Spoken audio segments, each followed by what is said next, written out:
Hello my friends, and thank you for tuning in to another video. So we have a pretty interesting topic today. We had a new weapon from Dynasty spoiled. The Tall Timmy spoiled it on his YouTube channel, so we're going to include that video down in the description down below if you want to check that out. Please do give him some love. And we're going to talk about some cool little interactions with the card, how maybe we can build this deck going forwards, what this means, are there any cards that might increase in value because of this spoiler? That's always an interesting topic around spoiler seasons, right? And then I have one small interaction I found on Reddit that kind of works with one of the interactions in my niche interactions video. So we're going to talk about that at the very end. But regardless, thank you for stopping by. I hope you enjoyed the video. And without further ado, let's go ahead and get into it. Alright guys, so I'm going to try to make this as short as possible because this video is probably going to be longer than I wanted it to be. But this is kind of the theory crafting and deck building section of the video. So I don't really know where this axe is going to fit in currently, right? So there's not a warrior hero that has currently been released that wants to run this axe over anything else, right? It costs 3 resources. That's so many resources. The Emperor card, for instance, that's 3/4 of his hand because he can only have red cards. He's not going to want to run this axe. He would never run that unless they provide more support that makes it make more sense, right? Like maybe there's a card where Emperor, there's like some armor piece where Emperor can attack with any weapon for only 1 resource or something dumb like that. Like maybe there's a world where it makes sense, but I doubt it for him specifically. Dorinthia, yeah, she can give it where you can attack twice, but twice is the maximum because if you remember Twinning Blade, this only works for swords. So Dorinthia's hero ability is a once per turn thing as well. So two swings with this axe at the maximum, plus once again 3 resources is already a lot. So 6 resources to swing this thing twice is tremendous. Plus you have to give it go again. Plus you have to buff it by 3 both times in order to get the effect off.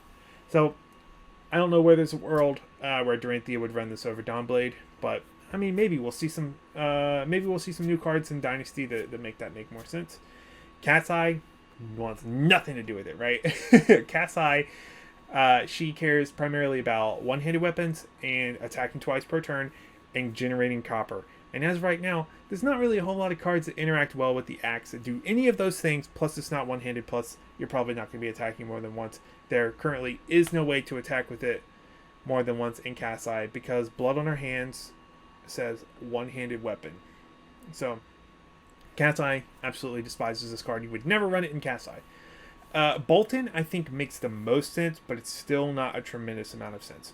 So Bolton himself, his cards, or his text on his card doesn't really care a whole lot about the axe, but he does have a couple tools that might kind of help out with the axe. You might want to consider running the axe in here. I don't know. There's probably a deck you can build. I don't think it would be very good, but you can probably make it work. So let's talk about some key cards that I initially thought would be very good that aren't, and then we'll talk about some cards that are pretty good with it.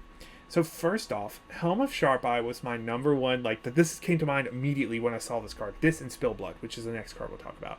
But this has the same trigger condition as the axe. It says, attack reaction, pay 1 resource, destroy this card and banish the top card of your deck. You may play it this combat chain. Activate this ability only if you control a weapon with attack greater than twice its base. So that trigger condition is going to be met for both cards simultaneously. But the problem is, with Helm of Sharp Eye, it has to be played this combat chain. So in order for you to do anything with this card, the card that you hit has to be an instant, an attack action card, or an attack reaction. So most of the time you're going to really pray that you hit an attack action, attack reaction, because I think the way you want to build this deck, theoretically, is you have a lot of non-attack action cards that preemptively buff it, so it hits that trigger condition, and you're able to essentially give it pseudo dominate, and then you hit them with all these huge attack reactions like rout, so if they do block with the 1 attack action card, you rout it, you put it back in their hand. Now you're coming in for like 10 damage unblocked if that's your only attack reaction card, right? So I think there is a world where you can push insane damage, like insane unblockable damage with this axe. I don't think Helm of Sharp Eye is that, though, because if you hit a non-attack action card, which you're going to need to run in this deck, you just blow up your helmet for nothing, and you paid 1 resource, right? Because you can't play that as combat chain. you're really praying to hit an attack reaction. I think there maybe is a world where you run something like Eye of Ophidia, and then pitch Eye of Ophidia into the axe, and so then you opt to, and you can stack an attack reaction card on top of the deck and hit it with Helm of Sharp Eye. Maybe. I think that's actually probably pretty viable, right? Actually, now that I think about it, I don't know. I think that's probably the best helmet if you're not just going for straight block. That's probably a good combo there. But the other card is Spill Blood. So Spill Blood is kind of one of the cards where I've always thought, oh man, we really need a two-handed warrior axe, right? Because Spill Blood is going to be so good with the right package. And I still believe that. I still believe Spill Blood is going to be one of the best warrior non-attack action cards once it gets the support for it, right? So if you're unfamiliar with Spill Blood, it is a red warrior non-attack action card. It costs 1, pitches for 1, and blocks for 3. And it says, axes you control gain +2 and dominate until end of turn. Go again. So I think maybe you could consider still running this card. It does still give the +2 and dominate. It kind of nullifies the overpower mechanic because you're giving it dominate, right? So it doesn't exactly work hand in hand with this new axe, but I mean, I can still definitely see a world where you run this card. I think you still run it, right? Because it's still a very powerful effect. Just +2 and dominate is still very good, but it doesn't give it +3, which is the cutoff for the overpower mechanic. Like I said, it gives it dominate, which is stronger than overpower in almost every single case. As obviously, you can do Art of War and block with a non-attack from Arsenal, but you're never going to see that, right? But yeah, I just don't know. And also, you're never going to swing this thing twice, or you're most likely never going to swing this axe twice. So, like, you only get 1 dominated +2 attack. Like, it feels like it doesn't really work hand in hand with this card. But, like I said, I think it's still pretty viable in the deck just because it is an axe. So real quick, let's talk about 2 other cards. So one card that I'm always pushing. I love this card. It doesn't really have a good fit right now in Warrior, but back when Runeblades were running Skeletta, I killed so many Skelettas with this card. So if you've never seen this card or if you've never played it, it's from Everfest. It is Shatter. It is a 0 cost, yellow pitch, so it pitches for 2, 3 block, warrior attack reaction card.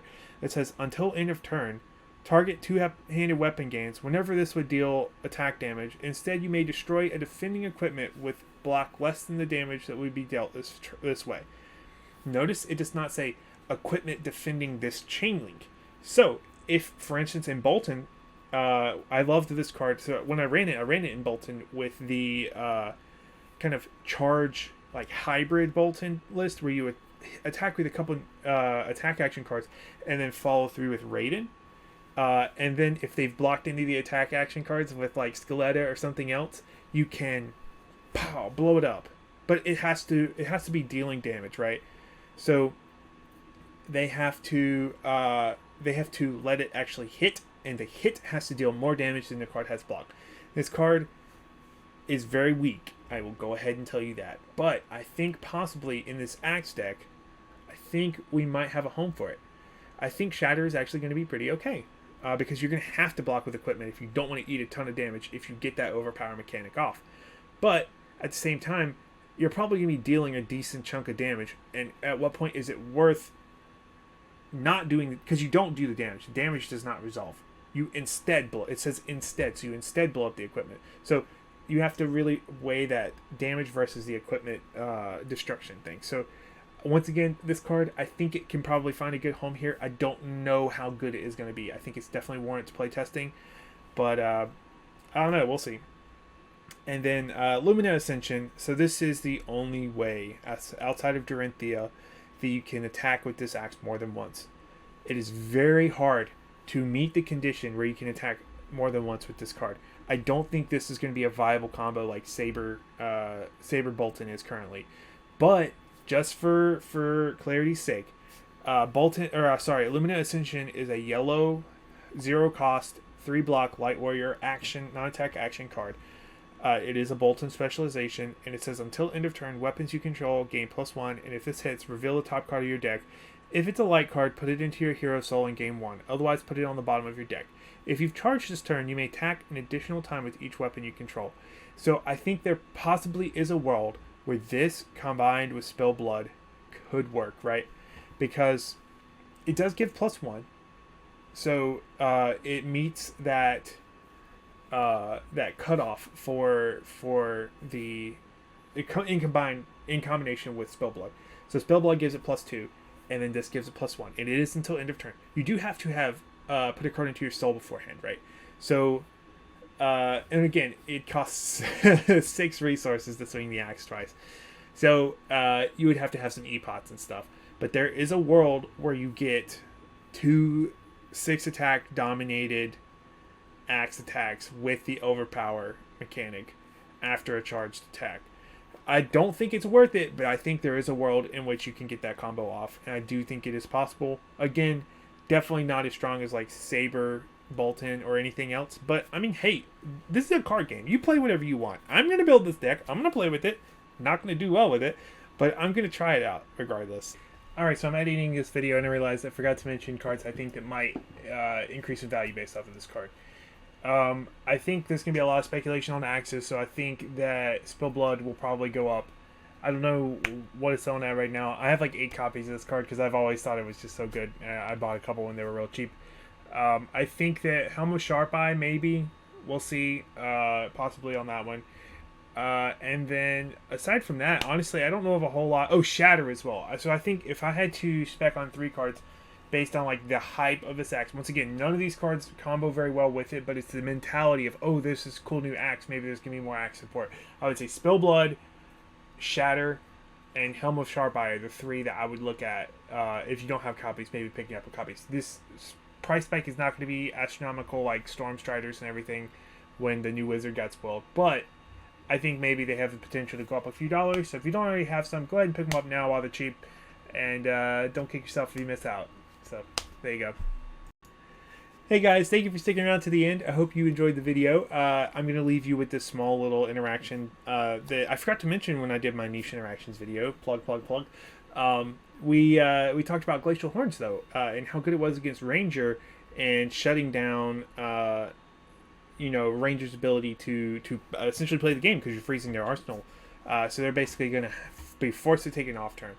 Now, Glacial Horns is a common, so this interaction is probably only going to be viable in Commoner and maybe some other, like, lesser formats. Like, if you don't have access to a Skullbone Crosswrap or a New Horizons, potentially you could consider running Honing Hood into the Ice Heroes. So I knew this interaction existed because I actually have had this exact interaction play out in a Commoner game. But Honing Hood says instant, destroy Honing Hood and return all cards in your arsenal to your hand, and then put a card from your hand face down into your arsenal. So you can pop that. It doesn't freeze your arsenal. It freezes the card in the arsenal. So you freeze up to 1 card in their arsenal. So you can pop that card back to hand. You still can't play it or activate it or whatever, but you can replace it with something else, and that way you have a turn. So just something to consider. I don't know if it actually unfreezes when it comes to hand. I don't think it does. I think it stays frozen. But I'll have to find out. If any of you actually know that interaction, let me know. I would love to know. But this is a fun little tech against that, and probably Commoner, like I said. But regardless, I hope you guys have a great day. I hope you learned something here. I hope you're excited for the new set. I know I am. But I hope to see you in the next one. Sorry for this video being so long. But I hope you guys have a great day. And once again, thank you so much for tuning in. It really means a lot.